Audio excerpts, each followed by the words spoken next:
84 महादेव के अंतर्गत अब आती है श्री कुटुम्बेश्वर महादेव मंदिर की स्थापना। श्री कुटुम्बेश्वर महादेव की स्थापना की कथा महादेव की करुणामय मन और शिप्रा मैया की कर्तव्य परायणता को दिखाती है। करुणामय भोलेनाथ महादेव ने सृष्टि को विष के भयानक दुष्प्रभाव से बचाने के लिए स्वयं उस विष को धारण किया। शिप्रा माँ ने शिव की आज्ञा से उस विष के दुष्प्रभाव का विचार किए बिना कर्तव्य परायणता का अद्भुत परिचय दिया। पौराणिक कथाओं के अनुसार एक बार देवताओं और दैत्यों ने मिलकर समुद्र मंथन किया, जिसके फलस्वरूप समुद्र में से कई बहुमूल्य वस्तुओं के अलावा विष भी उत्पन्न हुआ।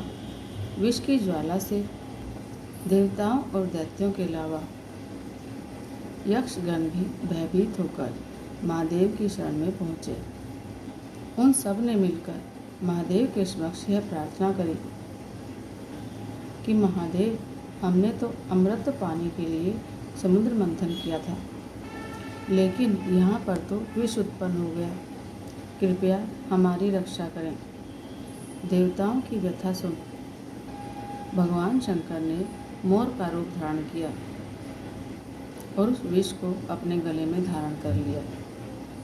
लेकिन यह विष इतना प्रचंड था कि भगवान भोलेनाथ भी इससे व्यथित हो गए। उन्होंने गंगा नदी से कहा कि तुम इस विष को ले जाकर समुद्र में प्रवाहित कर दो, परंतु गंगा ने कहा कि ऐसा करने में मैं असमर्थ हूँ। तब महादेव ने यमुना, सरस्वती आदि नदियों से भी यही प्रार्थना करी, लेकिन इन सब ने भी कहा कि हम असमर्थ हैं।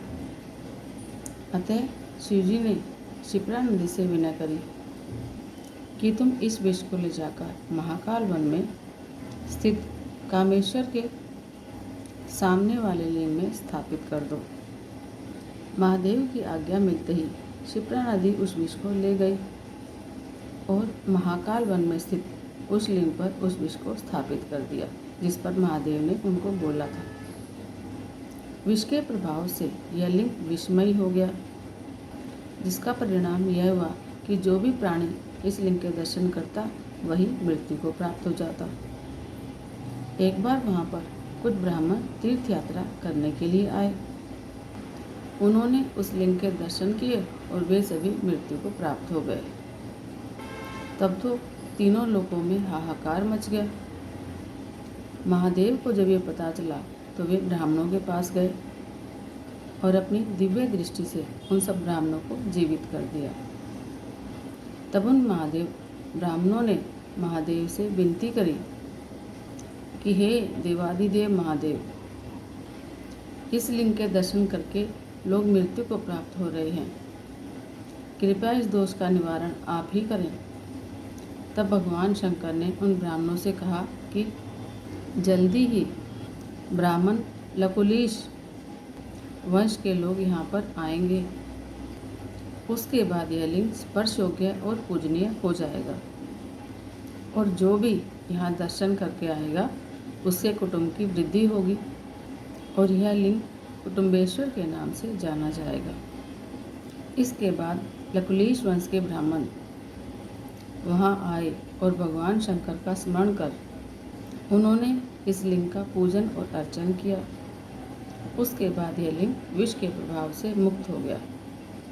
मान्यता के अनुसार श्री कुटुम्बेश्वर महादेव के दर्शन करने से परिवार और कुटुंब की वृद्धि होती है। साथ ही मनुष्य रोग मुक्त होकर लक्ष्मी को प्राप्त करता है। माना जाता है कि रविवार, सोमवार, अष्टमी और चतुर्दशी को शिप्रा नदी में स्नान करके जो व्यक्ति श्री कुटुम्बेश्वर महादेव का दर्शन करता है उसे 1000 अश्वमेध और 100 वाजपेय यज्ञ का फल मिलता है। उज्जैन स्थित 84 महादेव में से एक श्री कुटुम्बेश्वर महादेव का मंदिर सिंहपुरी में स्थित है। हर हर महादेव, हर हर महादेव, हर हर महादेव।